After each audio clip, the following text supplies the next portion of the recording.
वासुदेवाय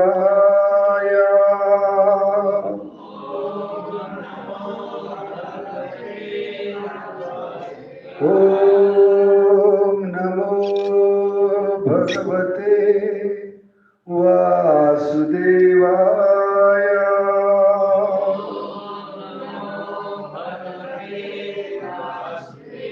ओम नमो भगवते वासुदेवाय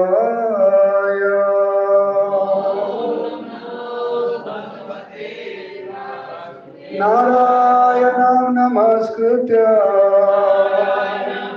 नरं चैव नरोत्तमं देवीं सरस्वतीं व्यासं ततो जयमुदीरये नष्टप्रायेषु अभद्रेषु नित्यं भागवत सेवया भगवतीर्मुत्तमश्लोके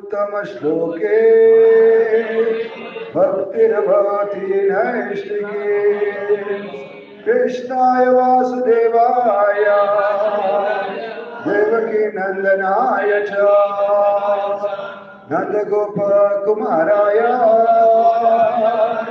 गोविंदाय नमो नमः। हे कृष्णा करुणा सिंधु दीनबंधु जगत्पते गोपेश गोपिका कांत राधा कांत नमस्तुते सप्त कांचन गौरांगी श्री राधे वृंदावनेश्वरी वृषभानुसुते देवी प्रणमामि हरिप्रिये वंशकल्पतरुभ्यश्च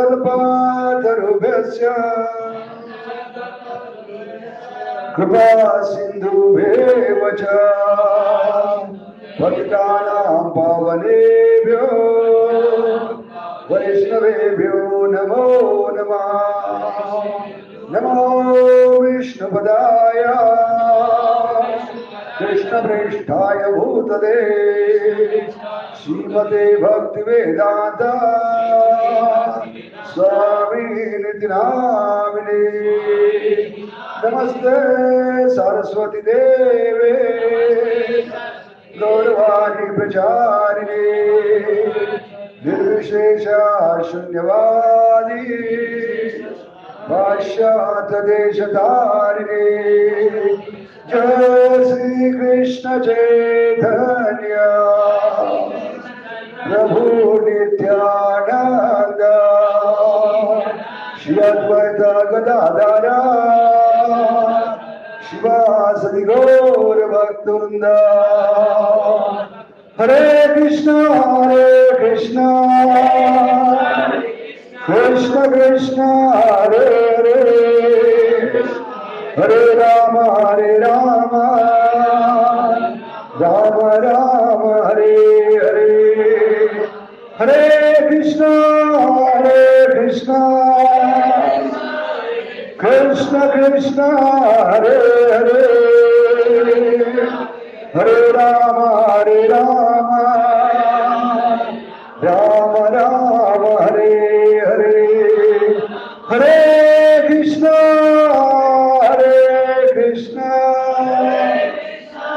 कृष्ण कृष्ण हरे हरे हरे राम राम राम हरे हरे। हरे कृष्ण। तो सभी उपस्थित भक्तों का इस भागवत कक्षा क्लास में हार्दिक स्वागत है।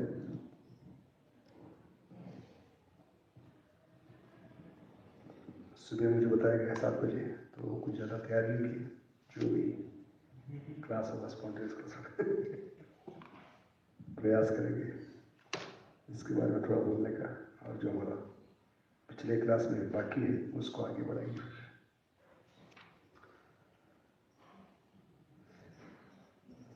जनेनागस्य घमं युञ्जन्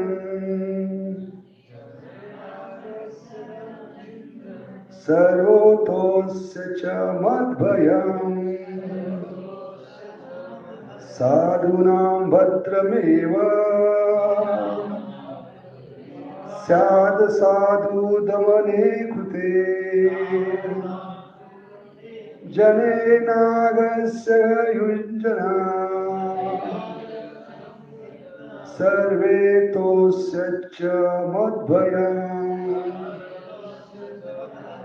साधूनां भद्रमेव स्यात् साधु दमने कृते जने अनागस्य घमयुञ्जन्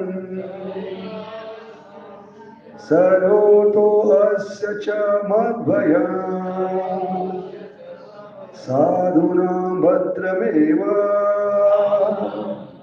स्यात् साधु दमने कृते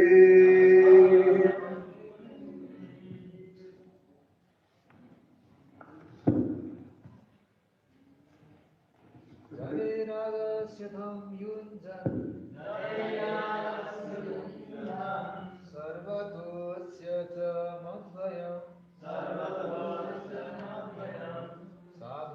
भद्रमेव असाधु दमने कृते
जने जीवों में अनागसी निरपराध अघम कष्ट इंजान लगाकर सर्वतः सर्वत्र अस्य ऐसे अपराधियों को च तथा मत भयम तेरा भय साधुना ईमानदार व्यक्ति को भद्राम कल्याण एवं निश्चय स्यात् होगा असाधु दुष्ट दमने दमन में कृते ऐसा किए जाने पर जय श्री राधा गोविंद देव जगन्नाथ बलदेव सुब्रह्मण्य की सुदर्शन चक्र की अनुवाद और तात्पर्य ऐसी भक्ति वेदांत स्वामी श्री अनुवाद। जो कोई भी निरपराध जीवों को कष्ट पहुंचाता है उसे चाहिए कि विश्व में जहां कहीं भी हो मुझसे डरे। दुष्टों का दमन करने से निरपराध व्यक्ति को स्वतः लाभ पहुंचता है। बेईमान दुष्ट लोग राज्य के भीरू तथा नपुंसक शासनाध्यक्षों को कारण फूलते फलते हैं, किंतु जब शासन अध्यक्ष राज्य के किसी भी कोने के सभी प्रकार के बेईमान दुष्टों का दमन करने में समर्थ होते हैं तो वो बढ़ नहीं पाते। जब दुष्टों को आदर्श रीति से दंडित किया जाता है तो स्वतः ही समस्त कल्याण होता है। जैसे पहले कहा जा चुका है, यह राजा या प्रशासक का मुख्य कर्तव्य है कि वह शांत निरपराध प्रजा को सभी प्रकार से सुरक्षा प्रदान करे। भगवान के भक्त स्वभाव से शांत तथा निरपराध होते हैं। अतएव यह राज्य का मूल कर्तव्य है कि वह हरेक को भगवत भक्त बनाने में सहायक बने। इस तरह स्वतः ही सारे नागरिक शांत तथा निरपराध होंगे। तब राजा का एकमात्र कर्तव्य रह जाएगा बेईमान दुष्टों का दमन करना। इससे सारा मानव जाति में शांति तथा एकता आएगी। ओम ज्ञानतिमिरन्दस्य ज्ञानाञ्जनशलाकया चक्षुरुन्मिलितं तस्मै श्री गुरुवे नमः। जय श्री कृष्ण चैतन्य प्रभु नित्यानंद श्री अद्वैत गदाधर शिवासदि गौर भक्तवृंद। हरे कृष्ण कृष्ण कृष्ण हरे हरे, हरे राम राम राम। तो बहुत ही सुंदर श्लोक है। यहाँ पर बताया गया है कि जो अपराध करते हैं उनको दंड देना आवश्यक है, क्योंकि ये कर्तव्य है। जो निरपराध व्यक्ति है उनकी रक्षा करना, अपराध व्यक्ति को दंड देकर। नहीं तो भगवान बताते हैं, जब शिशुपाल का वध किया भगवान ने, शिशुपाल भगवान के प्रति इतना द्वेष करता था। कितना द्वेष करता था किसको पता है? शिशुपाल भगवान के प्रति द्वेष का मूर्तिमंत स्वरूप है शिशुपाल। बाकी सभी आनंद हम भगवान की सेवा में लगा सकते, लेकिन द्वेष नहीं लगा सकते। एनवी, द्वेष को क्या कहते हैं? एनवी। एनवी का स्पेलिंग क्या है? ENVY। ये अक्षर भी है और दो अल्फाबेट शब्द भी है, ENVY, एनवी। और दो अक्षर क्या है? N और V। N for Nepal, V for Varanasi, NV। तो NV दो जो अक्षर है उसका अर्थ क्या है? NV का लॉन्ग फॉर्म क्या है? No vacancy in spiritual world, NV। इसलिए उसको क्या कहते हैं? NV। NV का मतलब है आध्यात्मिक जगत में कोई स्थान नहीं है। बाकी सभी अनंत भगवान सेवा के रूप में स्वीकार सकते। जैसे काम किसने अर्पण किया भगवान को? गोपियों ने, है कि नहीं? ऐसे अलग अलग अनर्थ भगवान की सेवा में लग सकते हैं, उनका शुद्धिकरण करके, लेकिन द्वेष का शुद्धिकरण नहीं होता। इसलिए द्वेष हमें कई जन्मों से भौतिक जगत में सड़ा रहा है। इच्छा द्वेष समुत्वेन द्वंद्व मोहेन भारत। इस भौतिक जगत में आने का और पड़े रहने का कारण एक ही है, द्वेष। द्वेष किसके समान है? टर्माइट। टर्माइट जानते हैं? दीमक, दीवार में लगती है, कीड़ा अंदर, क्या कहते हैं इसको? दीवार में जो कीड़ा अंदर से खाता होता है दीवार को, क्या कहते हैं? टर्माइट, दीमक। अंदर से दीवार को खाता होता है। दीवार बिल्कुल ये हो जाती है, कमजोर हो जाती है, और हवा से गिर भी सकती है।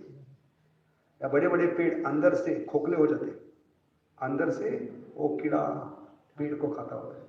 क्या कहते हैं उसको? नाम नहीं, समझ गए? समझने वाली को इशारा कर दिया।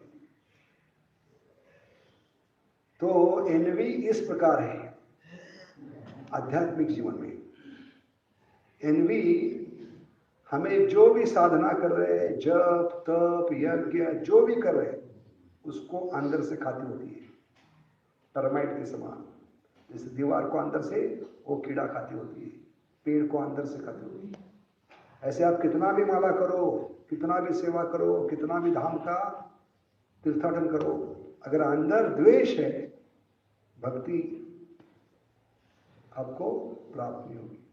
जैसे आदमी कितना भी खाता है, उसके शरीर को लगता नहीं। क्यों नहीं लगता? भक्ति सिद्धांत सरस्वती ठाकुर बहुत सुंदर उदाहरण देते हैं वर्म का, स्टमक वर्म।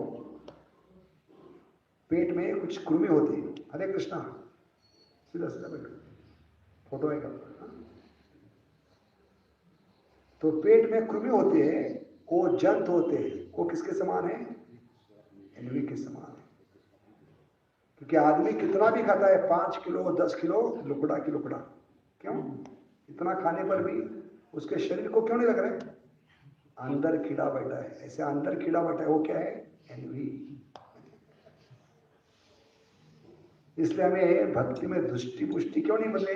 अंदर कीड़ा बैठा है, सबसे बड़ा कीड़ा कृमि बैठा है, उसका नाम क्या है? एनवी। क्योंकि ये सारे जो आपके तप को, ध्यान को, यज्ञ को, जितना भी आप कर रहे, साधना कर रहे, उसको खाने वाला एक कीड़ा है, एनवी। इसलिए एनवी, द्वेष, इसको भगवान की सेवा में नहीं लगा सकते। बाकी सभी अनर्थ भगवान की सेवा में लग सकते हैं, लेकिन द्वेष नहीं। क्योंकि जब तक द्वेष को छोड़कर भक्ति नहीं करते, तब तक भगवान समझ में नहीं आएंगे। भागवत किन लोगों के लिए? भागवतम किन लोगों के लिए? निर्मत्सराणाम सता अनुसूये, भगवान गीता में कहते हैं, जिसने द्वेष को त्याग दिया है उसको कंफर्म टिकट मिलेगा भगवत धाम का। इसलिए पिक्चर के गाने में होते कि नहीं, नफरत की दुनिया छोड़कर प्यार की दुनिया छोड़कर। हाथी मेरे साथ सुना है कि नहीं गाना? नफरत की दुनिया छोड़कर प्यार की दुनिया में चला जा। प्यार की दुनिया क्या है? भगवान का धाम। जब तक नफरत को, द्वेष को, एनवी को छोड़ते नहीं, तब तक कोई गुंजाइश नहीं, कोई चांस नहीं भगवत धाम चलेगा। कि सबसे कठिन है द्वेष को त्यागना। इसलिए शिशुपाल इसका मूर्तिमंत स्वरूप है। कितना द्वेष करता था भगवान से, पता है किसको?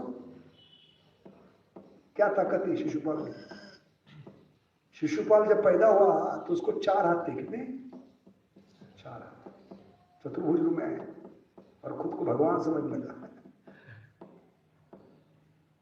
तो माँ बहुत परेशान थी, नॉर्मल डिलीवरी हुई थी। बच्चे को कितने हाथ होते? 2 हाथ। ये तो 4 हाथ लेकर आ गए, चतुर्भुज नारायण। तो माँ बहुत परेशान थी। उस समय नारद जी आए और नारद जी ने कहा, ये बच्चा बहुत ही भगवान का द्वेष करेगा। क्योंकि इसको भगवान बनना, इसलिए जन्म से ही वो भगवान बनने का प्रयास करेगा। चतुर्भुज रूप में हमेशा भगवान के साथ द्वेष करेगा, एनवी करेगा। तो माँ ने पूछा शिशुपाल के, इसका उद्धार कैसे होगा? ये नॉर्मल कैसे बनेगा, पहले बताओ, बाद में देखेंगे। तो नारद जी ने बताया, जिसके भी गोद में डालोगे और इसके 2 हाथ टूट पड़ेंगे, समझना कि वो व्यक्ति उसको मारेगा, वो उसका मृत्यु का कारण बनेगा वो व्यक्ति। तो माँ बेचारी घर में जो भी रिश्तेदार आते थे, छोटे बच्चे को, 4 हाथ वाले शिशुपाल को सबकी गोद में डाल रहे थे, लेकिन हाथ टूटकर गिर नहीं पड़ते। अंत में भगवान उनके रिश्तेदार थे, कजिन। तो भगवान आए तो माँ ने उनके गोद में डाल दिया, तो क्या हुआ? 2 हाथ टूटे। तो माँ गिड़गिड़ाने लगी, रोने लगी। खुशी हुई माँ को, लेकिन दुख ज्यादा हुआ, हर्ष शोक। हर्ष क्या हुआ कि बच्चा नॉर्मल हो गया, लेकिन दुख क्या हुआ? इसका मृत्यु निश्चित है अभी, भगवान इसको मारेंगे, कृष्ण मारेंगे। तो माँ ने वचन मांगा रिश्तेदार के नाते। क्या वचन मांगा? मेरे बच्चे को बख्श दो, मत मारो। भगवान ने कहा, मैं उपशाप देता हूं, उसको चांस देता हूं। क्या कहते चांस को, मौका दूंगा। क्या मौका दूंगा? वो लगातार जब 100 बार मुझे गाली देगा, बुरी बातें कहेगा, तब उसको मारूंगा मैं। तो शिशुपाल ऐसा बैट्समैन है जो कभी सेंचुरी मार नहीं सकता था, भले, क्योंकि 100 के बाद वो क्लीन आउट होने वाला था, क्लीन बोल्ड होने वाला था। इसलिए शिशुपाल हमेशा काउंटर लेकर घूमता था, 95, 96, 97, 98, 99, और भगवान को गाली देना रुकता था। थोड़ा 1 मिनट रुककर सांस लेकर फिर से सेकेंड इनिंग 1, 2, 3, 4। तो क्या कैपेसिटी होगी? हम कितना गाली दे सकते हैं आदमी को? झगड़ा होता है रास्ते में, साइकिल को कोई आकर हमें मारता है, स्कूटर को आके मारता है धक्का, तो हम गुस्से में गाली देना शुरू करते हैं। और हमें गाली देना भी नहीं आता। कलयुग के इतने दुर्भाग्य जो है दुर्भाग्य सौभाग्य, हमें गाली भी नहीं देना। तुझे देख लूंगा, तुझे देख लूंगा, तुझे देख लूंगा, तो सामने वाला कहते हैं क्या देख लेगा? क्योंकि वही गाली रिपीट करते हैं। हमारा स्टॉक बहुत कम है कभी। देहात में जो औरत होती है उनके पास स्टॉक ज्यादा होता है। देहात की औरत जब पानी भरने के लिए कुएं पे जाती है और पानी के लिए जब झगड़ा होता है, तो देहात की औरतें 10 तक गाली दे सकती है, क्योंकि उनका स्टॉक ज्यादा होता है। लेकिन शिशुपाल के पास कितना स्टॉक होगा, कितनी गालियां होगी, वो एक गाली रिपीट नहीं करता था। इज्जत का सवाल था, एक गाली दोबारा रिपीट नहीं करता था। और सोच सकते हैं बिना रुके, बिना सांस लिए 99 गाली दे सकता था। क्या हो, क्या मेरी होगी, वर्ड पावर होगी।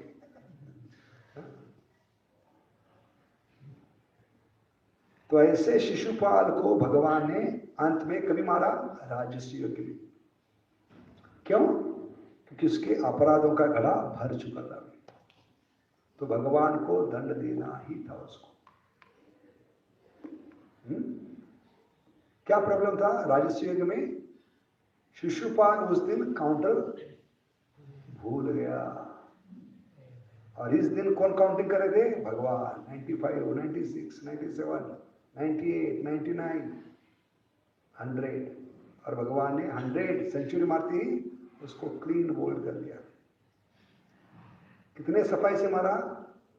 क्योंकि ये जानबूझकर अपराध कर रहा था शिशुपाल, ताकि भगवान उसको मारे, और मारने के बाद रक्त जमीन पे गिरेगा और यज्ञ पूरा नहीं होगा। और उसको भड़काने वाला कौन था? शकुनी और दुर्योधन। आग में तेल डाल।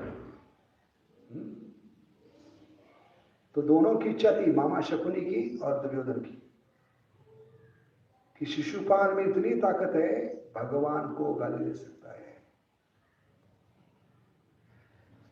कि राजस्य युग में किसको मान मिला था? किसका मान था? कृष्ण को मान दिया गया था राजस्य युग में। क्यों? कि सबसे बड़े वैराग्य व्यक्ति, तो भीष्म पितामह कहते हैं, सब कहते हैं भीष्म पितामह को क्या देना चाहिए? मान देना चाहिए, क्योंकि बचपन से गए ब्रह्मचारी, स्त्री का कभी संग नहीं किया। तो भीष्मदेव भगवान का गुणगान करते, मैं तो बचपन से ब्रह्मचर्य हूं, बाल ब्रह्मचर्य, मैंने व्रत लिया, भीष्म प्रतिज्ञा लिए, तो मेरी इतनी महानता नहीं है, क्योंकि मैं स्त्रियों से हमेशा अलग रहता हूं। लेकिन भगवान कृष्ण की विशेषता क्या है? 16,108 रानियों के साथ रहने के बाद भी सुबह ब्रह्म मुहूर्त के 3 घंटे पहले उठने वाले एकमात्र व्यक्ति कौन है? भगवान कृष्ण। कौन सा व्यक्ति है इतना सुंदर स्त्री होने के बाद, एक से बढ़कर एक, 16,108। द्वारका में भगवान कितने घंटे पहले उठते थे? ब्रह्म मुहूर्त के 3 घंटे पहले, विदाउट अलार्म। अभी अलार्म होकर भी हम उठते नहीं, क्योंकि भगवान को अलार्म की जरूरत नहीं। क्यों? क्योंकि वही अल्लाह है, वही राम है, अल्लाह राम, इसलिए अलार्म की जरूरत नहीं है। तो भगवान का इतना वैराग्य था, और इस कारण भीष्मदेव ने ये मान भगवान को दे दिया। मैं तो ब्रह्मचर्य, मेरा कर्तव्य है स्त्री का संग नहीं करना, लेकिन ये ब्रह्म गृहस्थ होकर भी एक से बढ़कर एक रानियां होने के बाद भी ब्रह्म मुहूर्त के 3 घंटे पहले, ब्रह्म मुहूर्त किसको कहते हैं? कितने बजे ब्रह्म मुहूर्त होता है?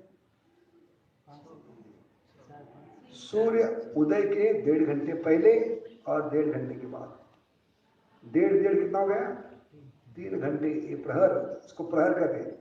3 घंटे का एक प्रहर होता है, उस प्रहर को ब्रह्म मुहूर्त कहते हैं। सूर्य उदय के 1.5 घंटे पहले और 1.5 घंटे बाद। और भगवान कितना घंटे उठते थे पहले? ब्रह्म मुहूर्त के 3 घंटे पहले। सोचिए। तो इसलिए भगवान ने ये जब भगवान को दिया गया तो शिशुपाल का द्वेष बढ़ने लगा, इतना बढ़ने लगा वो भूल गया कि आज मैं काउंटर लाना भूल गया हूं, और आज भगवान काउंटिंग कर रहे। तो भगवान ने इतना सफाई से मारा। भगवान जो भी करते हैं परिपूर्ण होता है, कि भगवान का नाम क्या है? प्रभु। प्रभु का मतलब क्या है? कर्तुम अकर्तुम सर्व कर्तुम इति प्रभु। प्रभु की व्याख्या क्या है? कर्तुम अकर्तुम सर्व कर्तुम इति प्रभु। जो कर सकते हैं, नहीं कर सकते, सब कुछ करने वाले भगवान परिपूर्ण है, अदोषदर्शी है। और ऐसे भगवान में भी दोष देखने वाला शिशुपाल आज काउंटिंग करना भूल गया। भगवान काउंटिंग करके भगवान ने सुदर्शन चक्र से ऐसे उसका गला साफ कर दिया, एक भी बूंद जमीन पे नहीं गिरी। क्योंकि सुदर्शन की विशेषता है हमेशा मिशन फतेह, अपना काम पूरा करके ही आएगा, खाली हाथ नहीं आएगा। मिशन इम्पॉसिबल नहीं, मिशन फतेह। तब दुर्योधन को लगा हमने इतना बड़ा षड्यंत्र बनाया था इस यज्ञ को नष्ट करने के लिए, फिर भी कृष्ण ने इतने सफाई से उसको मारा है। तो भगवान के साथ वो वाद विवाद करने लगा। उस प्रसंग में दुर्योधन भगवान को लांछन लगाता है कि आपने अपराध से ज्यादा दंड दिया है, ये नाइंसाफी है। खून का बदला खून होना चाहिए, अपराध इतना छोटा था, इस अपराध के बदले में आपने मृत्यु दंड क्यों दिया? तो उस प्रसंग में भगवान ये कहते हैं जो बता रहे हैं यहाँ पर, बहुत सुंदर विषय, कि अपराधी को दंड जरूर मिलना चाहिए। क्यों? नहीं तो उसको और अपराध करने की इच्छा बढ़ती जाएगी। अरे अपराध का बीज कभी खत्म नहीं होगा। इसलिए भगवान की ये दया है अपराधी व्यक्ति पर। इसलिए व्यक्ति को मृत्यु दंड क्यों देते हैं? ताकि इसी जन्म में उसका पाप नष्ट हो, उसका बीज अगले जन्म में वापिस। भौतिक जगत में हम देखते हैं क्या कहते हैं उसको, कौन सी पनिशमेंट, डेथ पनिशमेंट को क्या कहते हैं? सेंटेंस कौन सा? मृत्युदंड। तो भगवान यहां पर बताते हैं अगर अपराधी व्यक्ति को समय पे दंड नहीं दिया जाता तो उसकी अपराध की भावना बढ़ती जाती है, और अपराधी व्यक्ति अपने आत्मा को ज्यादा कष्ट देते जाता है। हरे कृष्णा, बातचीत मत करो, पीछे बैठो, ठीक है? शांतिपूर्वक सुनो। बड़ा होने के बाद फायदा होगा इसका, ठीक है? अभी फायदा नहीं है, लेकिन बड़ा होने के बाद फायदा होगा इसका। तो भगवान यहां पर बताते हैं कि अपराधी व्यक्ति को समय पे दंड नहीं देंगे तो क्या होगी? उसके अपराध की भावना बढ़ती जाएगी, बढ़ती जाएगी, बढ़ती जाएगी। खुद को तकलीफ देगा और बाकी जीवों को भी, निरपराध जीवों को भी वो तकलीफ देगा। इसलिए राजा का कर्तव्य है अपराधी व्यक्ति को दंड देना। तो इस संबंध में हम देखेंगे कि वैष्णव समाज में भी अपराध होते हैं। क्या कहते हैं उसको? वैष्णव अपराध सबसे बड़ा अपराध है। नाम के प्रति सबसे बड़ा अपराध क्या है? वैष्णव अपराध। और इस अपराध को भगवान कभी सहन नहीं करते।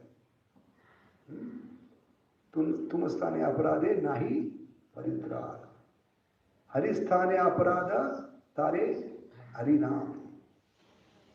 भगवान के प्रति अपराध होता है तो भगवान उसको माफ करते हैं, लेकिन वैष्णव के प्रति अपराध होता है तो भगवान कभी माफ नहीं करते। क्या कारण है? भगवान को तो माफ करना चाहिए, लेकिन भगवान वैष्णव के प्रति जो अपराध होता है वो माफ क्यों नहीं करते? क्योंकि वैष्णव के हृदय में भगवान रहते हैं। तुम्हारे हृदय सदा गोविंद विश्राम, गोविंद कहना वैष्णव मोरा राम। तो कैसे उतर गए भगवान वैष्णव के दिल में? कल बताया हमने। जब वैष्णव बड़े श्रद्धा से ध्यान पूर्वक भगवान का नाम, रूप, गुण, लीला सुनते हैं, एक कान का खाना निरंतर खाते हैं। 2 प्रकार के खाने बताए। एक मुंह से खाने वाले, कौन से 4 प्रकार मुंह से खाने वाले? कल कितने लोग थे क्लास में? हाँ, मुंह से खाने वाले 4 पदार्थ क्या है? पीने वाले, चूसने वाले, निगलने वाले, चबाने वाले, है कि नहीं? लेकिन उससे बढ़िया क्या है? कान से खाने वाले। कान से खाने वाले 4 चीज क्या है? जैसे मुंह से खाने वाले 4 है, ऐसे कान से खाने वाले भी 4 होते हैं। नाम, रूप, गुण, अल्लाह। ये आत्मा का खाना है। समझ गए? हम सिर्फ पेट का खाना खा रहे हैं प्रसाद के रूप में, उसका भी फायदा है आत्मा को, लेकिन जितना फायदा कान से खाने से है उतना मुंह से खाने से नहीं है। और ऐसे कान से निरंतर खाने से क्या होता है? एक कान से खाना डालने के कारण नाम, रूप, गुण, लीला भगवान आंखों में उतरते हैं। इसलिए दर्शन अलग अलग प्रकार के होते हैं। दर्शन माने भगवान का दर्शन या शास्त्र दर्शन। तो शास्त्र दर्शन आंखों में असर करता है। शास्त्र दर्शन है साधु गुरु शास्त्र के वचन कान से सुनते हैं तो आंखों में भगवान प्रकट होते, इसलिए उसको दर्शन कहते हैं। शास्त्र को क्या कहते हैं? दर्शन। विग्रह का दर्शन होता है कि नहीं? उसी प्रकार भगवान का और एक दर्शन क्या है? शास्त्र दर्शन। ये दर्शन से भगवान आंखों में प्रकट होंगे, दर्शन होगा।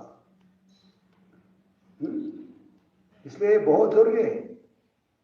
भगवान पहले कान से प्रवेश करते हैं। प्रविष्ट कर्ण रंध्रेण, भागवतम कहते हैं प्रविष्ट कर्ण रंध्रेण, कान के माध्यम से। क्योंकि शरीर की बीमारी होती है तो हम खाना मुंह से खाते हैं, दवाई मुंह से खाते हैं। शरीर की जितनी भी बीमारी है दवाई कहां से खाते हैं?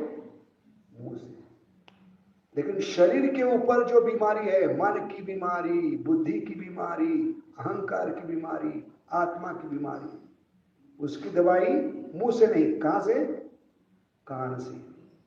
और वो दवाई के प्रकार 4 है, नाम, रूप, गुण, लीला। और जितना दवाई कान में डालेंगे उसका असर आंखों में होगा। अद्भुत दवाई है, क्योंकि भौतिक जगत की नहीं, भौ औषधि। जीव जागो गोरा चंद बोले, कोता निद्रा जाओ माया पिशाची रखोगे। ये नीचे औषधि माया नशीबार लागी, महामंत्र लाओ तुम्हें मांगी। हरे कृष्ण कृष्ण कृष्ण हरे हरे, हरे राम राम राम। तो हमें भव रोग हो गए। भव रोग को क्या कहते हैं? भव रोग क्या है? हाँ, जन्म मृत्यु जरा व्याधि दुख दोषाणु दर्शनम, ये भी दर्शन है। हमें कंपल्सरी, दूरदर्शन कंपल्सरी नहीं। भगवान कहते हैं आप अंधे हो, धृतराष्ट्र के बाप हो, फिर भी आपको अपनी आंखों से 4 शो देखने होंगे जीवन की। अंधा व्यक्ति देख सकता है नहीं, फिर भी अंधे व्यक्ति को भी देखना पड़ता है 4 शो जीवन की। कौन से 4 शो? जन्म, मृत्यु, जरा और व्याधि। इसलिए भगवान कहे जन्म मृत्यु जरा व्याधि दुख दोषानु दर्शनम। ये दर्शन कंपल्सरी है। दूरदर्शन, जी टीवी, एम टीवी कंपल्सरी नहीं है, लेकिन ये कंपल्सरी है, ये दर्शन करना ही होगा। कि क्या आपने भगवान से द्वेष करके शरीर को प्राप्त किया है। ये शरीर भगवान ने नहीं दिया है, हमने मांगा है। आ बैल मुझे मार। शरीर किसने दिया है? भगवान ने नहीं दिया, हमने मांगा है। क्योंकि हमें भगवान बनना था, भोग करना था। भोग करने के लिए शरीर आवश्यक है कि नहीं? स्थूल शरीर, स्थूल शरीर से ही भोग कर सकते, सूक्ष्म शरीर से नहीं। इसलिए भूत पिशाच किसका सहारा लेते हैं भोग करने के लिए? जो गंदा आदमी है, जिसको शरीर है, गटर में पड़ा है, गलत काम कर रहा है। ऐसे व्यक्ति के शरीर को पकड़कर ये भूत पिशाच, जिनको स्थूल शरीर नहीं होता, सटल शरीर होता है, सूक्ष्म शरीर, वो अपनी भोग इच्छा पूरी करने का प्रयास करते हैं। इसलिए हम सब भूत है। भौतिक जगत में जो भी आए कौन है? भूत। भूत का मतलब क्या है? जिसकी इच्छा पूरी नहीं हुई, अतृप्त इच्छा, अतृप्त भावना, उसको क्या कहते हैं? भूत। इसलिए हमें क्या कहते हैं? भूत योनि। क्या कहते हैं? भूत योनि। कौन सा भूत ने पकड़ा हमें? माया रूपी भूत। कृष्ण भूलिया भोगवांचा करे, निकटस्थे माया झपटिया धरे। आदमी को झपटता है कौन? भूत। झपटना कहते हैं आदमी को पकड़ता है भूत, है कि नहीं? ऐसे हमें किसने पकड़ा है? माया ने पकड़ा है, माया रूपी भूत। इसलिए हम अलग अलग भाषा बोल रहे हैं। कोई नेपाली बोल रहा है, कोई गुजराती बोल रहा है, कोई मराठी बोल रहा है, कोई कन्नड़ बोल रहा है, कोई तमिल बोल रहा है, कोई पंजाबी बोल रहा है, कोई मलयालम बोल रहा है। अलग अलग भाषा क्यों बोल रहे हैं? क्योंकि अलग अलग भूत ने पकड़ा है हमें, है कि नहीं? ऐसे नेपाली व्यक्ति को कोई भूत पकड़ता है तो कन्नड़ बोल रहे हैं। नेपाली व्यक्ति कभी कर्नाटक में गया नहीं, भारत में गया नहीं, तो उसको कन्नड़ कैसे बोलना आया? क्योंकि भूत जो पकड़ा है वो कन्नड़ है। इसलिए जो भूत पकड़ता है वो भाषा बोलते हैं। हम माया की भाषा बोल रहे हैं। हाँ, इसलिए हम अलग अलग भाषा बोल रहे हैं। मनुष्य योनि में आकर हम अलग अलग भाषा क्यों बोल रहे हैं? कि माया रूपी भूत ने पकड़ा है। तो ये हमारी भाषा नहीं, आत्मा की भाषा ही क्यों होती है? हरे कृष्ण कृष्ण कृष्ण हरे हरे, हरे राम राम राम। लेकिन माया रूपी जो भूत पकड़ता है तो हम अलग अलग भाषा बोलना शुरू करते हैं। इसलिए भूत को पकड़ते हैं तो क्या करते हैं? किसके पास ले जाते हैं? तांत्रिक के पास। वो झाड़ू मार मार कर उसका भूत हो जाता है। ऐसे कलयुग में सबसे बड़ी तांत्रिक कौन है? महाप्रभु झाड़ू लेकर आए। कौन सी झाड़ू? हरे कृष्णा कृष्णा कृष्णा हरे हरे, हरे राम राम राम। झाड़ू से मार मार कर भूत उतारने का प्रयास कर। इसलिए महाप्रभु क्या करे? जीव जागो, जीव भागो नहीं, जीव जागो, जीव जागो, जीव जागो, गोरा चांद बोले। कब तक सोते रहोगे माया की गोद में? ये माया पिशाचनी है।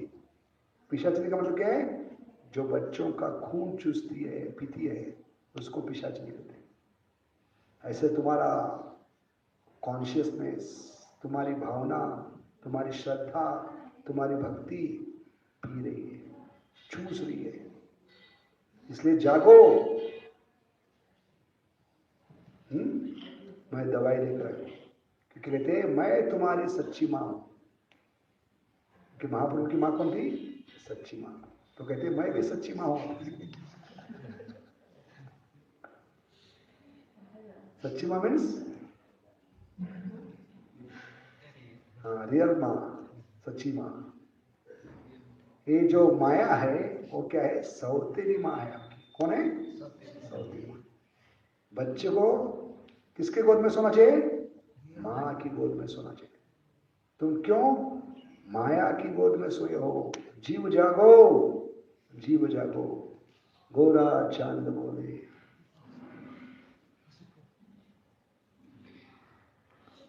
तो क्या फिरे? माया हमारा खून पिए, हमारी भावना, चेतना, श्रद्धा, भक्ति को चूस ले। इसलिए जागो, जीव जागो, जीव जागो। तो हम गहरी नींद में हैं, अज्ञान की नींद में हैं। जय श्री निताय गौर चंद्र की, जय श्री राधा गोविंद देव भगवान की, जगन्नाथ बलदेव सुभद्रमाई की, कृष्ण चक्र की। तो हम सोए हैं गहरी नींद में। कौन सी नींद में है? अज्ञान की नींद में है। और अज्ञान की नींद में हम गलत मां के गोद में सोए। मां कौन है? माया, वो सौतेली मां है, आपको खत्म कर देगी, है कि नहीं? जैसे हम देखते नहीं भागवत में, कौन सी कहानी है? सौतेली माता ने हर्ष को मार दिया, चित्रकेतु का। वैसे सौतेली मां हमेशा क्या करती है? बच्चे को तकलीफ दे। जैसे ध्रुव को भी तकलीफ दिया, किसने दिया? सौतेली मां। तो सौतेली मां का रिकॉर्ड बहुत खराब है, ट्रैक रिकॉर्ड है कि नहीं? ऐसे भगवान करे, क्यों तुम सौतेली मां की गोद में सो जाओ, माया की गोद में? तो भगवान मां के रूप में कह रहे, मैं तुम्हारी मां हूं, सच्ची मां, तुम्हें जगाने के लिए आऊं। तो ये विपरीत है कि नहीं? भौतिक जगत में मां के नयन का सुख क्या है? मां को सबसे खुशी कभी होती है ज्यादा? क्या देखकर? मां के नयन का सुख है, आंखों का सुख क्या है? जब बच्चा गहरी नींद में होता है। बचपन में बच्चा जितना शांति से सोता है, उससे ज्यादा सुख मां को मिलता है देखकर बच्चा सोता हुआ। इसको कहते हैं नयन सुख। क्या कहते हैं? हाँ, आंखों का सुख। क्यों? कि बचपन में बच्चे ना खुद सोते हैं, ना माता पिता को सोने देते। सबका अनुभव है कि नहीं? नींद हराम कर देते हैं ना खुद सोते हैं, ना माता पिता को सोने देते। इसलिए मां के नयन का सुख क्या है?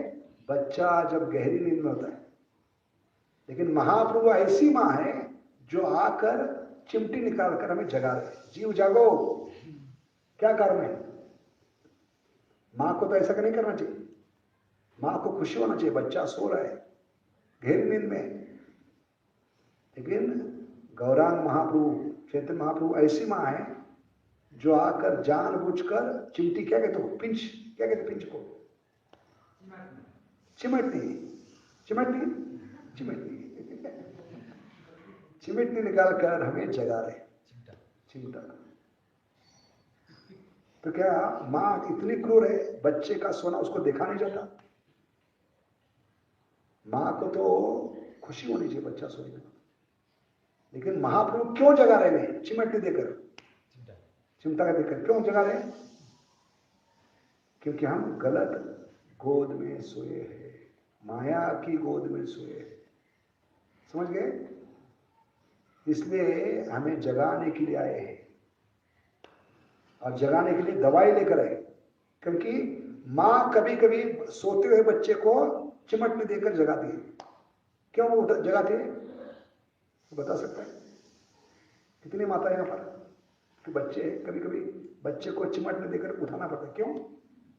क्योंकि मां को मालूम है बच्चा बीमार है, समय पे दवाई नहीं पिएगा तो हमेशा के लिए सो जाएगा। इसलिए मां को कभी कभी अपने दिल पे पत्थर रखकर बच्चे को चिमटनी देकर क्या करना पड़ता है? जगाना पड़ता है। और वो मां है गौरांग महाप्रभु। जीव जागो, जीव जागो, गोरा चांद बोले, कोता निद्रा जाओ, माया पिशाची रखोरे। और जगा कर क्या पिला रहे हो? ए नीची माया औषधि नशीवार लागी। माया से बाहर निकलने की दवाई लेकर आया हूं, भव रोग से। क्या दवाई है? भव औषधि। क्योंकि हमें रोग क्या हुआ है? भगवान को भूलकर भव रोग। भव रोग पे दवाई क्या है? भव औषधि। हरे कृष्ण कृष्ण कृष्ण हरे हरे, हरे राम राम राम। समझ गए? इसलिए हमने ये शरीर मांगा है, भगवान ने नहीं दिया। भगवान ने हमें ये साधन दिया शरीर भोग करने के लिए, क्योंकि हम इतने जिद्दी थे, अड़ियल थे, हमें भगवान बनने की इतनी जिद थी। भगवान ने फिर मां को कहा, मां कौन है? हमारी प्रकृति। प्रकृति को कहा इसको योग्य शरीर दे दो। तो प्रकृति किसके समान है? टेलर के समान है, दर्जी के समान है। मैया अध्यक्ष ने प्रकृति सुए थे। मेरी अध्यक्षता में ये जीवों को शरीर प्रदान कर दी, क्योंकि हमें खुजली थी शरीर प्राप्त करने की। क्या थी? खुजली थी हमें भोग करने की खुजली थी। तो भगवान ने प्रकृति को कहा इसको योग्य शरीर दे दो। इसलिए प्रकृति क्या है? टेलर के समान है, दर्जी के समान है, या मोची। मोची ना शूज बनाते, चप्पल क्या कहते हैं? सारथी, सारकी, सारकी, हाँ मोची। और इधर क्या बोलते? सारकी। हाँ सारकी, सब समझ गए? सारकी सरक गए सारकी। हाँ, तो दर्जी टेलर, टेलर को क्या कहते हैं? हाँ दमाई, क्या जमाई?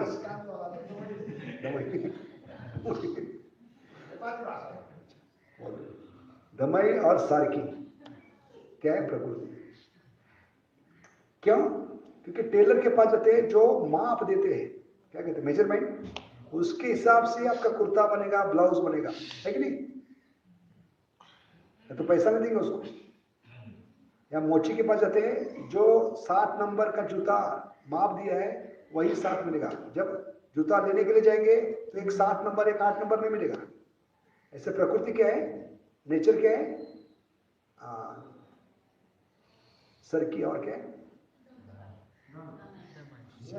दमनी, दमाई, दमाई, सूची, टेलर। समझ गए? तो प्रकृति इस प्रकार है। इसलिए भौतिक शरीर से हमें दुख मिलता है। दुखों का मूल कारण क्या है? शरीर। हमने मान के लिया दुखों को। तो दुख ये शरीर से मिलता है, कि शरीर में जितने भी अंग है वो सक्षम है अनलिमिटेड दुख देने के लिए। इसलिए शरीर से मिलने वाला सुख राई के दाने के समान है। किसके समान? राई का दाना जानते हैं आप लोग? राई क्या कहते हैं? मस्तूर सीड, तोरी, तोरी, हाँ तोरी के समान है।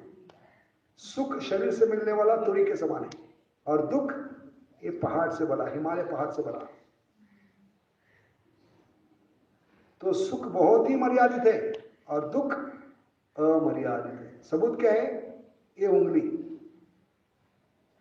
ये उंगली पे ध्यान करेंगे, मनन चिंतन करेंगे 24 घंटा, 24 घंटा इस पे नजर रखकर ध्यान करेंगे, कितने प्रकार से ये उंगली सुख दे सकती है। हाथ ऊपर कीजिए। ये उंगली नहीं जवाब किसको मालूम? उसका हाथ ऊपर कीजिए। ये छोटी उंगली का इस्तेमाल करके, प्रयोग करके कितने प्रकार के सुख प्राप्त कर सकते हैं।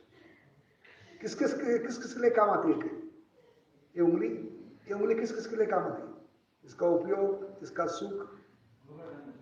पहला तो बाथरूम जाना है तो ऐसा कर, ऑब्जेक्शन मिलॉर्ड। दूसरा फायदा क्या है इस उंगली का? हाँ उपयोग, नाक में, नाक की खुजली, कान की खुजली, बहुत बढ़िया। तो दिन भर 24 घंटा सोचने के बाद, 24 घंटा सोचने पड़ेगा ये उंगली कितना हमें सुख दे सकती है। 24 घंटा सोचने के बाद 3 या 4 तरीके मैक्सिमम इस उंगली से सुख मिलने के मार्ग कितने? 3 या 4 तरीके। इससे अलावा कुछ फायदा है? ज्यादा फायदा नहीं। हाँ, मैक्सिमम 10 पकड़ो तो बताता है ये उंगली पर 24 घंटा मनन करने के बाद, सोचने के बाद ये ज्यादा से ज्यादा 10 प्रकार से सुख दे सकते। लेकिन इसी उंगली से दुख प्राप्त करना है तो 24 घंटा सोचने की जरूरत है। सोचने की जरूरत है 24 घंटा। कितने प्रकार से दुख दे सकती है उंगली? दीवार पर पटका कर, कुत्ते के मुंह में डालकर, फैन में डालकर, सॉकेट में डालकर, अभी अनुभव कर सकते हैं। हाँ, हजारों मार गए, हथौड़ा मारकर, खिड़की के दरवाजे के बीच में डालकर, है कि नहीं? इसको चबाकर, इसको काट कर सोचने की जरूरत है। तो क्या बताता है? ये उंगली सुख देने का जब समय आता है बहुत ही मर्यादित है, दुख अनगिनत है, अनलिमिटेड है। और ऐसा शरीर हमने मांगा है क्योंकि दुख नहीं होता तो भगवान याद नहीं आते। सुख में सब होए, दुख में कोई न होए। सुख में सब होए, दुख में सुमिरन करे तो क्या है वो, क्या कहते हैं? दुख में सुमिरन सब करे, सुख में करे न कोई। हाँ, दुख में सुमिरन सब करे, सुख में ना करे कोई।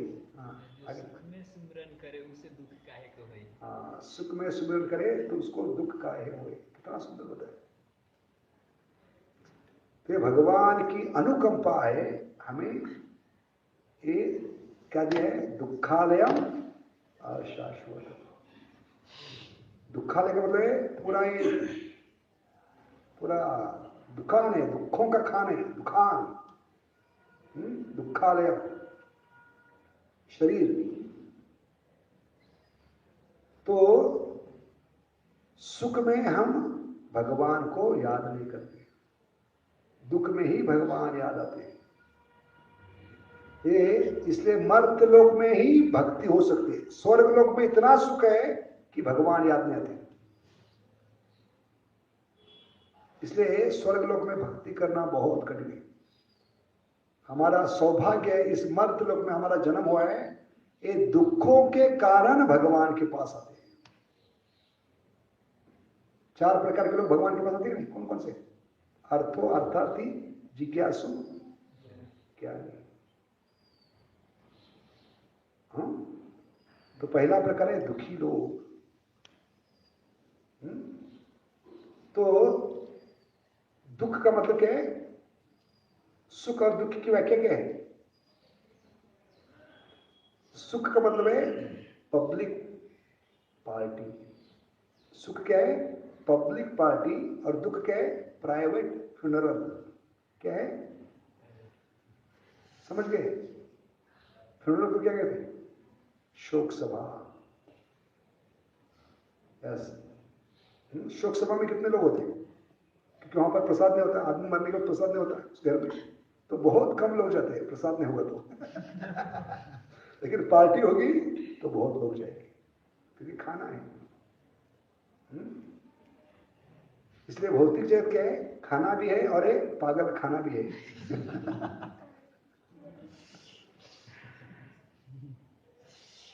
क्योंकि हमने ये दुख मांग ही दिया है, इसलिए इसको पागल खाना कहा है। क्या कहा है? पागल खाना। इसलिए प्रभुपाद के गुरु महाराज कहते हैं this material world is not meant for gentleman. This material world is not meant for gentleman. This material world is meant for mental man. सिर्फ पागल व्यक्ति ही यहां पर आ सकता है ये शरीर से भोग करने के लिए। शरीर को क्या कहते हैं इंग्लिश में? हाँ, कितना सुंदर शब्द है भगवान। क्या कहते हैं? बॉडी। क्या स्पेलिंग है बॉडी का? हाँ, BODY। बी का मतलब है बर्थ, ओ का मतलब है ओल्ड एज, डी का मतलब है डिसीज और वाई का मतलब है यमदूत।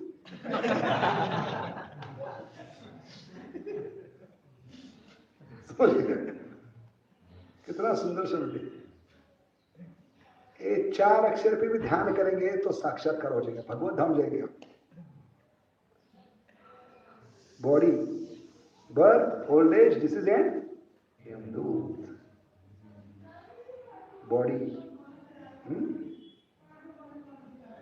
इसलिए भगवान कहते हैं इस बॉडी से बाहर निकलना है तो मुझे याद करना ही होगा। कौन सा श्लोक है? 8.5 कौन सा श्लोक है? अंत काले च। भगवान करे मुझे स्मरण करना होगा। मुझे स्मरण करोगे तुमको मरण नहीं आएगा। स्मरण से क्या होगा? मरण नहीं आएगा। इंग्लिश में क्या कहते हैं स्मरण को? क्या कहते हैं? रिमेंबर। भगवान करे if you remember me you will come to me and if you don't remember me then you have to become remember. समझ गए कि नहीं? रिमेंबर का मतलब है स्मरण करना, याद करना। अगर भगवान को रिमेंबर नहीं करेंगे तो फिर से रिमेंबर बनेंगे। पुनरपि जननम पुनरपि मरणम जठरे शयनम। मेंबर किसमें बनेंगे? लेडीज क्लब, लायंस क्लब का नहीं, 84 लाख में मेंबर बनना पड़ेगा। आ गया लव लेटर आ गया। तो इस प्रकार विषय बहुत आगे गए हम। रिमेंबर के दो अर्थ क्या होते हैं? If you remember me you will come to me and if you don't remember me then you have to become remember. So please remember. जितनी भी समस्या है, तकलीफ है, प्रॉब्लम है, संकट है, विपदा है, रोग है, तनाव है, भय है, उसका मूल कारण है भगवान को भूल जाना। Forgetfulness is the greatest curse to any human being. 84 lakh योनि में सबसे बड़ी शाप, कर्स को क्या कहते हैं भाषा में? कर्स, शाप। हाँ, 84 लाख योनि में सबसे बड़ी शाप क्या है? भगवान को भूल जाना। क्योंकि भूल जाने के कारण सारी समस्या, प्रॉब्लम, संकट, विपदा, तनाव, रोग, बीमारी, डिसीज। डिसीज का मतलब क्या है? What is the meaning of disease? Disease का मतलब है we are not at ease, dis ease. Easiness नहीं है, डिसीज है। और इसलिए भगवान को भूलने के कारण, इसलिए खाते समय भी भगवान को याद करना चाहिए। हम सिर्फ प्लेट सामने आने के बाद ही भगवान को याद करते हैं। कभी गलती से मुंह से निकला है कृष्ण बड़ा दयामय? कभी आता है मुंह से कृष्ण बड़ा दयामय? कभी बोलते हैं? दिन में कभी गलती से निकलता है कृष्ण बड़ा दयामय? कभी निकलता है? हाँ, प्रसाद प्लेट सामने। इतने गए गुजरे हम भक्त हैं।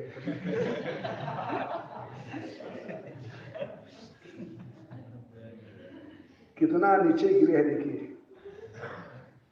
वो भी कंपलसरी बोलना पड़ता है। क्यों?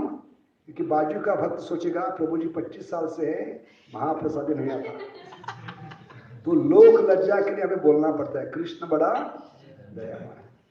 कभी गलती से निकलता नहीं। इसलिए आचार्य बताते हैं कि प्रैक्टिकल है हरे कृष्ण महामंत्र।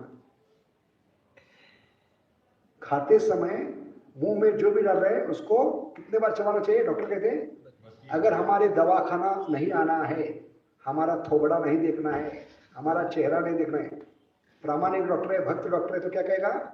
हमारा थोबड़ा नहीं देखना है, हमारा चेहरा नहीं देखना है, हमारे दवाखाने नहीं आना है। दवाखाने का मतलब क्या है? दवाखाना का मतलब क्या है? क्या कहते हैं दवाखाने को?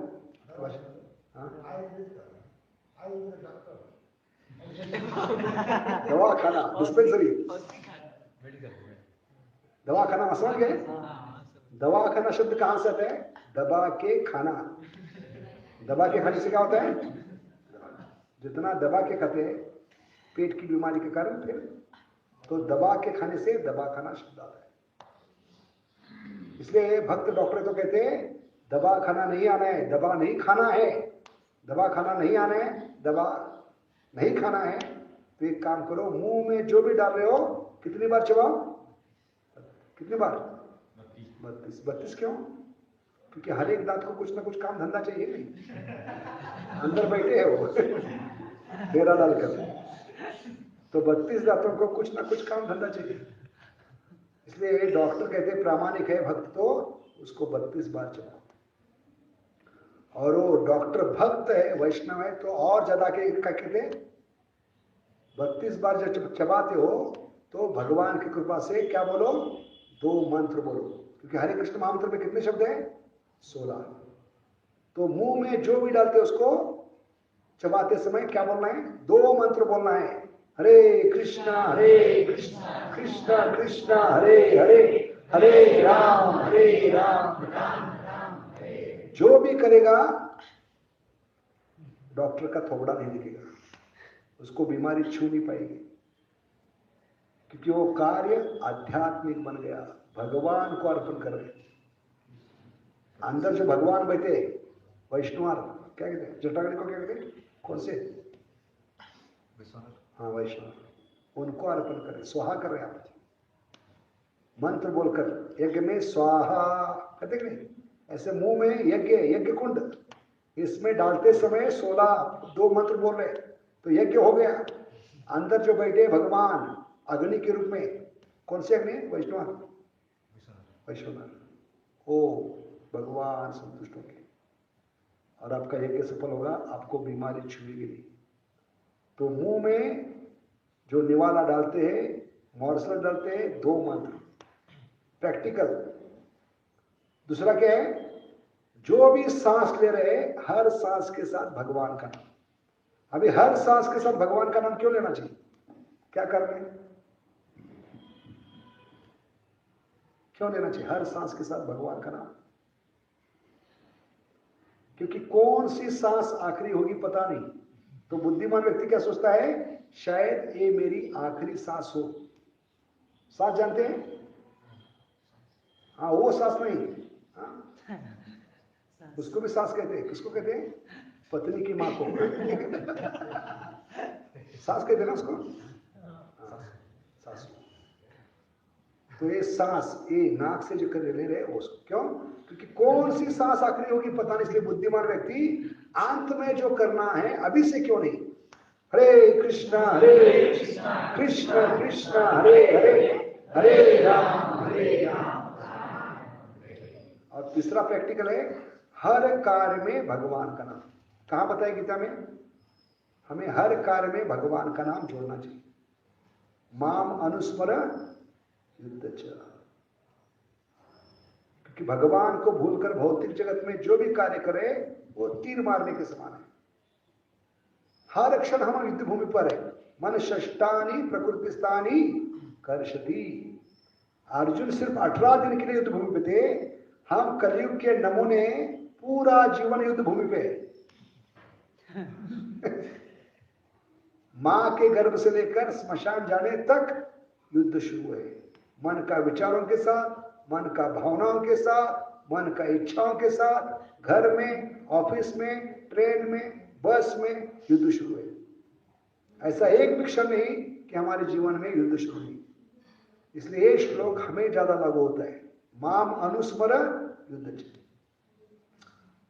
क्या फायदा होगा हर कार्य में भगवान का नाम जोड़ने से, बुद्धि पे जोर दीजिए, सोचिए क्या फायदा होगा। हर कार्य में भगवान का नाम जोड़ने से क्या क्या फायदा है। बड़ी लिस्ट बनेगी, 10-12 आइटम, कोई एक आइटम बना सकता है। भगवान का नाम हर कार्य में जोड़ने से क्या होगा, क्या फायदा है। हर कार्य में भगवान का नाम जोड़ने से क्या होगा, हाँ वो कर्म योग हो गया, वो कार्य भौतिक नहीं आध्यात्मिक हो गया। पहला फायदा, वो भौतिक कार्य क्या हो गया, आध्यात्मिक हो गया, क्योंकि भगवान का नाम ले रहे उस कार्य के पीछे। झाड़ू मार रहे, पोछा मार रहे, बर्तन साफ कर रहे, कपड़े साफ कर रहे, रसोई बना रहे, भगवान की माला बना रहे, पीछे बैकग्राउंड में म्यूजिक चलना चाहिए। जैसे पिक्चर के गाने में क्या होता है, पार्श्व संगीत, क्या कहते हैं बैकग्राउंड म्यूजिक को, बैकग्राउंड म्यूजिक को क्या कहते हैं, हाँ म्यूजिक। वो म्यूजिक के कारण आदमी नाचना शुरू करता है कि नहीं। म्यूजिक निकाल देंगे तो आदमी नाच नहीं पाएगा, आनंद नहीं आएगा। ऐसे भौतिक कार्य के पीछे बैकग्राउंड म्यूजिक क्या होना चाहिए, हरे कृष्णा कृष्णा कृष्णा हरे हरे हरे राम आनंद देगा। आनंदम बुद्धिवर्धनम प्रतिपदम पूर्णामृता स्वादनम इति दुख स्वलीलाभीर आनंद कुंडे। आनंद के कुंड में डुबकी लगाते रहोगे आप, हर कार्य में भगवान का नाम जोड़ दोगे, जीवन में खुशियों का त्योहार होगा कि जहां भगवान है वहां पर दुख नहीं होता। हरे कृष्णा। बाहर भाग गई।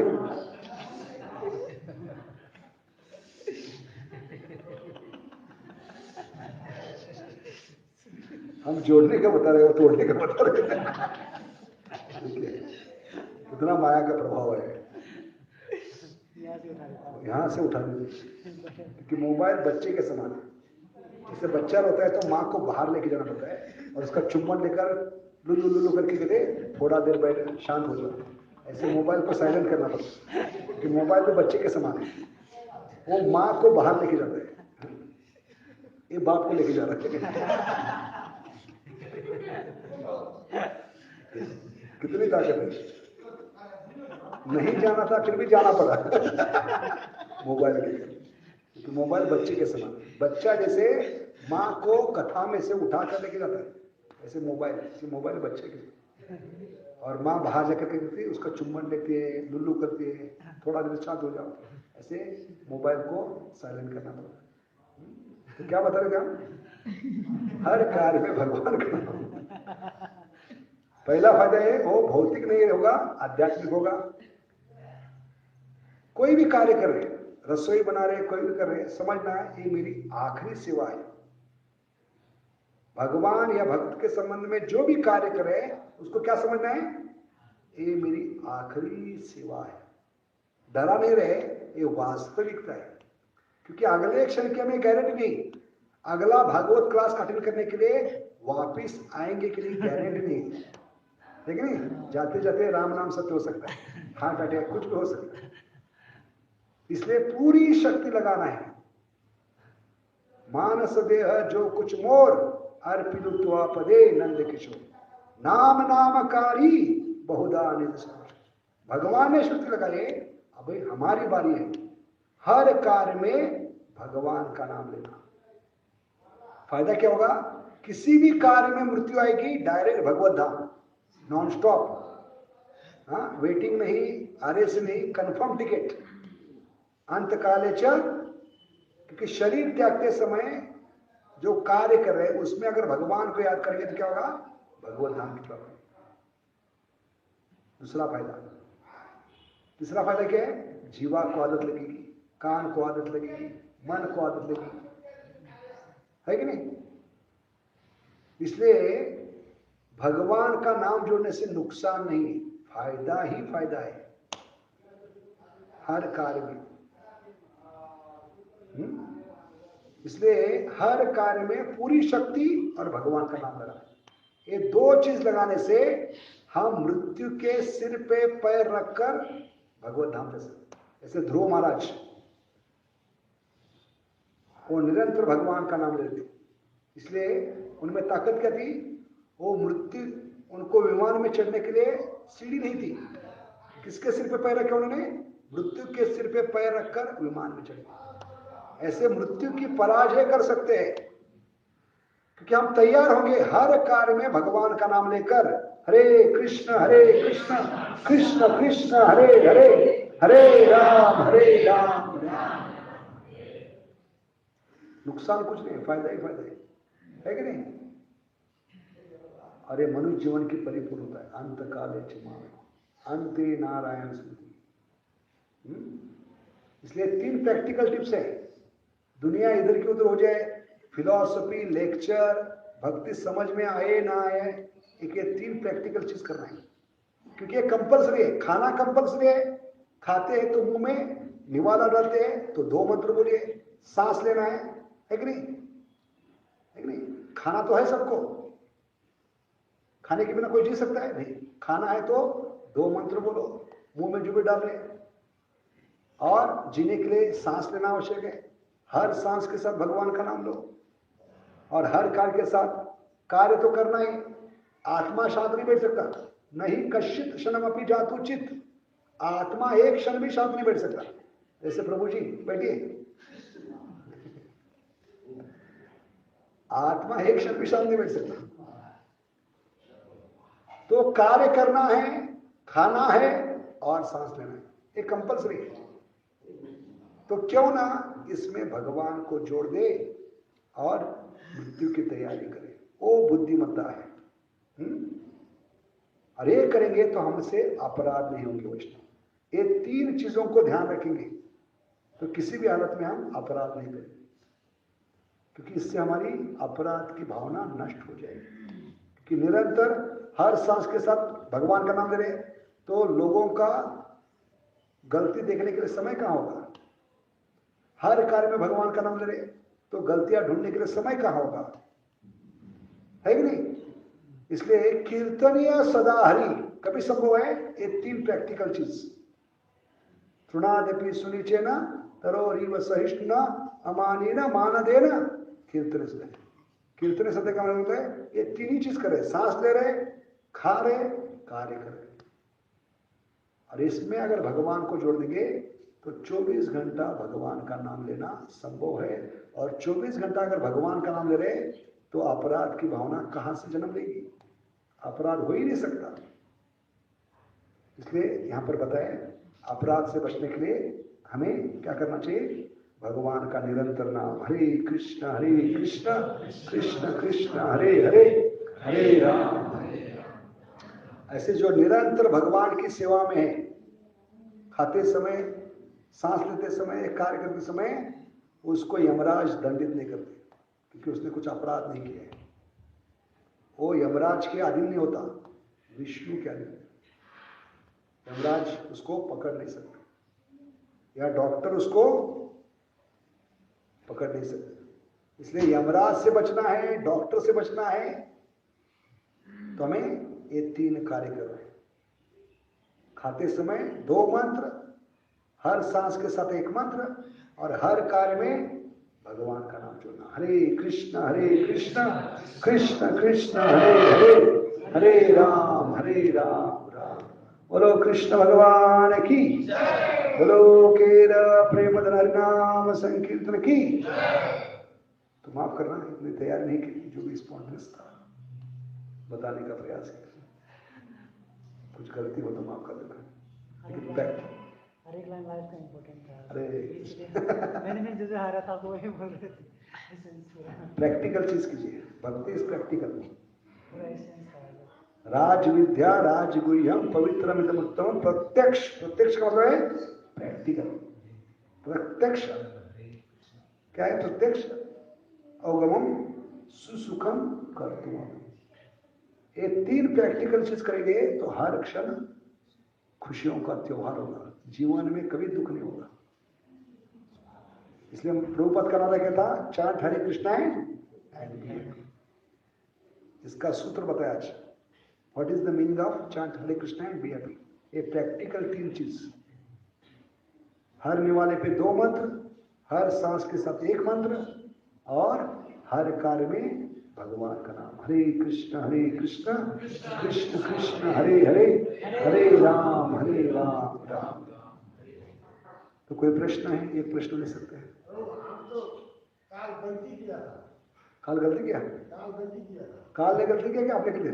हाँ गलती किया था। आज हम भगवान के धाम में है, तो हम कुछ गलती किया बिना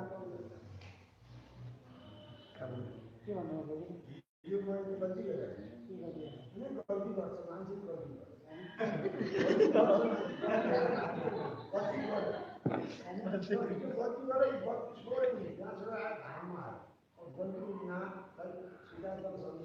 हाँ, तो बोल रहा है कल मैंने गलती किया और आज मैं यहाँ पे आया हूँ मंदिर में। बहुत अच्छे है, गलती सुधार लिया आपने, बहुत बढ़िया ख्याल किया। आपको सुधारने का पूरा अवसर है। First step in reformation is accepting और मिस्टेक। गलती को स्वीकार करना ये सबसे बड़ी बात है, और आप में ये योग्यता है। इसलिए सुधारने का पूरा अवसर भगवान आपको देंगे। गलती तभी सुधारी जा सकती है जो हम गलती को स्वीकार करें। फर्स्ट स्टेप गलती को स्वीकार करना। तो रोज आते रहिए, रोज भागवत कथा सुनिए। और 3 चीज हमने क्या बताई, क्या करना है प्रैक्टिकल। 3 प्रैक्टिकल क्या करना है? हाँ, खाने का नहीं, 3 चीज बताइए। खाते समय क्या करना है? मुंह में डालते हैं, दांत से चबाते हैं तो कितना मंत्र बोलना है? 2 मंत्र 32 बार। 16 और 16 कितने हो गए? महामंत्र में 16 शब्द हो गए। 16 + 16 कितने हो गए? 2 मंत्र हो गए। मुंह में जो भी डाल रहे हैं उस पर 2 मंत्र बोलो, हरे कृष्ण महामंत्र। और सांस ले रहे हैं, हर सांस के साथ भगवान का नाम। कैसे करें? और हर हर एक सांस को कैसे लेंगे? मन में। हाँ, प्रैक्टिस करो, प्रैक्टिस करो। हाँ, इसलिए तो ये जो करेगा वो भगवत धाम जाएगा ना, आसान नहीं है। कर सकते हैं, प्रैक्टिस कर सकते हैं। क्योंकि क्या कहते हैं, प्रयास से ही भगवान मिलते हैं। भगवान को सबसे प्रिय है हमारा प्रयास। अभी भगवान को बांधना प्रैक्टिकल था, लेकिन यशोदा माई ने बांधा। क्यों? Our constant loving endeavor is going to attract all attract. That is the सूत्र। हमारा सातत्य से प्रेम भरा प्रयास ही भगवान को बांध सकता है। भगवान को बांध सकते हैं तो खाते समय मुंह में क्यों नहीं बोल सकते? चबा रहे तो मन में बोलो।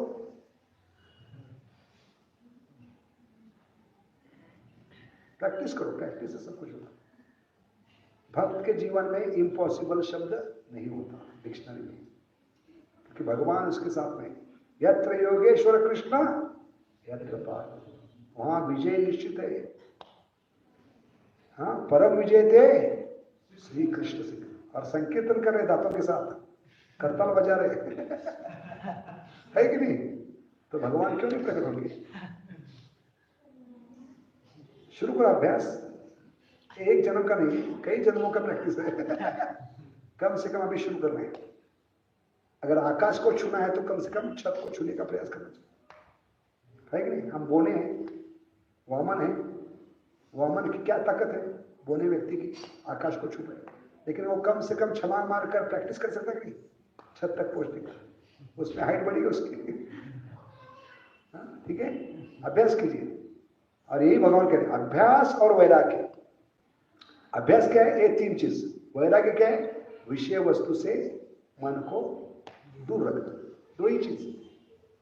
ये प्रैक्टिकल 3 चीज करना ही है। और क्या नहीं करना है? मन को जहां डिस्टर्ब होता है वहां लेके नहीं जाना है। जहां भी हमारा मन डिस्टर्ब होता है, विचलित होता है, किसी व्यक्ति के कारण, किसी जगह के कारण, किसी स्थिति के कारण, तो वैराग्य वो है प्रैक्टिकल। समझ गए? जैसे कि डिस्टर्ब बोले, डिस्टर्ब मतलब भगवान से पहुंचाने का रास्ता है तो बोले। हाँ, जो हमें भगवान को भुलाने में मदद कर रहा है उस व्यक्ति के पास नहीं जाना। उसको विषय वस्तु कहते हैं। विषय वस्तु का दूसरा नाम क्या है? विष्णु विस्मरणी। विषय वस्तु का दूसरा नाम क्या है? भगवान उद्धव को बताते हैं 11वें स्कंद में, विष्णु विस्मरणी, भगवान को भुला देने वाली विषय वस्तु या आसक्ति। आसक्ति का मतलब है, हम पूछ रहे आसक्ति है क्या? वो आएगी।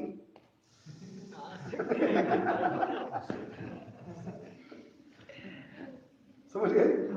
आसक्ति वो आएगी जरूर। पूछ रहे आप आसक्ति है क्या? वो आएगी। इसलिए उसको दूर रखना है, बुलाना नहीं। आ भाई मुझे मारना, तो वैराग्य। विषय वस्तु से दूर रहना। कि मन का स्वभाव है हमेशा विषय वस्तु के आसपास मंडराते होते। Mind is always hovering on sense objects. तो मनुष्य जीवन में सबसे बड़ी तपस्या है मन को विषय वस्तु से दूर रखना, तभी नाव आगे बढ़ेगी। कहानी है ना मैरिज पार्टी की, किसको मालूम है मैरिज पार्टी की कहानी? भक्ति सिद्धांत सरस्वती उपदेश उपाख्यान में बताते हैं। मालूम है? मैरिज पार्टी जा रही थी नाव में बैठकर। हाँ, रात भर क्या हुआ? हाँ, नाव चलाने वाला रात भर नाव चला होता। क्योंकि पूरा महीना खरीद कर शादी की, अगले दिन शादी थी, पूरा महीना शादी की तैयारी की थी, बर्तन, कपड़े, श्रृंगार का सामान सब लेकर दूल्हे राजा दूसरे गांव में नदी पार कर दुल्हन के गांव जाने वाले। तो इतने थक गए थे, नाव के पास आकर, नदी के किनारे आकर वो नाव चलाने वाले को कहने लगे, आपको जितना चाहिए हम पैसा देंगे, लेकिन कल सुबह हमारा शादी का मुहूर्त है, उसके पहले उस किनारे पहुंचाना। कहने कोई प्रॉब्लम नहीं, आप आराम से सो जाइए, आपको मैं जरूर पहुंचाऊंगा, कहा मत पूछिए। और इतने थके थे सब सुबह, अच्छा प्रसाद खाया, खाओ पराठे मारो खराटे, पराठे बहुत खाए और खराटे मारो लगे सब लोग, सब सो गए, खाओ पराठे मारो खराटे। अरे बेचारा रात भर चला रहा, रात भर चला। सुबह सब लोग नाव में सोए थे, चिड़ियों की आवाज से जाग गए, क्या देखा, जहां बैठे थे वही थे, रात को जहां नाव में बैठे थे उसी किनारे थे, 1 इंच भी नाव आगे नहीं। क्या प्रॉब्लम था, सबने डांटा उस मूर्ख को, नाव चलाने वाले को। कहने लगे मूर्ख, हमारा अभी शादी बर्बादी हो गया, अभी मूर्ख निकल चले गया, आपने ऐसा क्यों किया? तो कहने लगे मैं तो रात भर चला रहा था, अंधेरे में मैं रात भर चला, देखो पसीना आ रहा है, कपड़े भीग गए, मेरी कोई गलती नहीं। तो एक बुद्धिमान व्यक्ति ने देखा, क्या देखा, उस मूर्ख नाव चलाने वाले व्यक्ति ने लंगर नहीं निकाला था। लंगर को क्या कहते हैं? एंकर, नाव को बांध के रखते किनारे, उसको क्या कहते हैं? भाना। हाँ, भाना, भाना क्या है?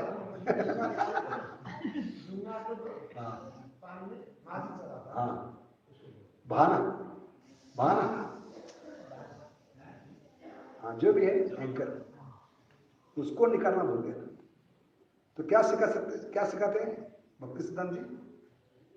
हम भी मूर्ख उस नाव चलाने वाले व्यक्ति की, मनुष्य जीवन में आकर ये मनुष्य रूपी नाव उस किनारे पहुंचाना है तो लंगर निकालना होगा। लंगर क्या है? मन का लंगर, जो विषय वस्तु में फंसा है। उस लंगर को जब तक नहीं निकालते 1 इंच भी नाव आगे नहीं बढ़ेगी, तो भवसागर कैसे पार करेंगे? इसलिए सबसे बड़ी तपस्या है मन को विषय वस्तु से बाहर निकालना। भगवद गीता 17वां अध्याय 16वां श्लोक 17.16, बहुत सुंदर श्लोक है, उसमें बताया है सबसे बड़ी तपस्या है मनुष्य जीवन में, 17.16। ठीक है, बहुत बहुत धन्यवाद। हरे कृष्णा, बहुत समझ लिया हमने, हरे कृष्णा। लेकिन ये 3 प्रैक्टिकल चीज, खाना है तो 2 मंत्र, हर सांस के साथ भगवान का नाम, और हर कार्य में इसी जन्म में आपको वैकुंठ विमान आएगा, क्योंकि इतना आसान नहीं है। इसको करोड़ों जन्म लग सकते हैं, लेकिन अभी शुरू करना है। अभी शुरू करेंगे तो करोड़ों जन्मों के बाद एक अभ्यास पूरा होगा। ठीक है, तो आज से शुरुआत करो, सुबह शीघ्रम। पता चलेगा कितना कठिन है हर सांस के साथ भगवान का नाम लेना, हर निवाले में भगवान का नाम लेना, और हर कार्य में भगवान को याद करना कितना कठिन है। कभी लोगों से बात करना पड़ता है उस टाइम। हाँ, तो उसके लिए वो भी वैराग्य है, टालना, भगवान को प्राधान्य देना, बात नहीं करना चाहिए, जितना आवश्यक है उतना। कृष्ण कथा, वो भी कीर्तन हो गया। ठीक है, नहीं तो बात ही नहीं करेंगे। हाँ, कृष्ण कथा करना चाहिए। तो हम मेंढक के समान है, मेंढक होता है नहीं, बात करके क्या करते हैं, ड्राउं ड्राउं। बरसात के मौसम में रात भर अंधेरे में वो किसको व्हाट्सएप मैसेज भेजता है? ओला उबर को नहीं, टैक्सी वाले को नहीं, हम भेजते कि नहीं व्हाट्सएप में, ये मेरा एड्रेस है, आके मुझे पिकअप करो। ऐसे मेंढक व्हाट्सएप मैसेज, ये मेरा जीपीएस है, ये मेरा एड्रेस है, मुझे आकर उठा के लेके जाओ। ऐसे हम काल सर्प को बुला रहे, मेंढक के, ड्राउं ड्राउं करके। भगवान के बारे में नहीं बोल रहे, हरे कृष्णा नहीं बोल रहे, खाते समय, सांस लेते समय, हर कार्य में। तो हम मेंढक बन जाएंगे, काल सर्प उठा के लेके जाएगा। ठीक है, हरे कृष्णा। चलिए प्रसाद लीजिए अभी।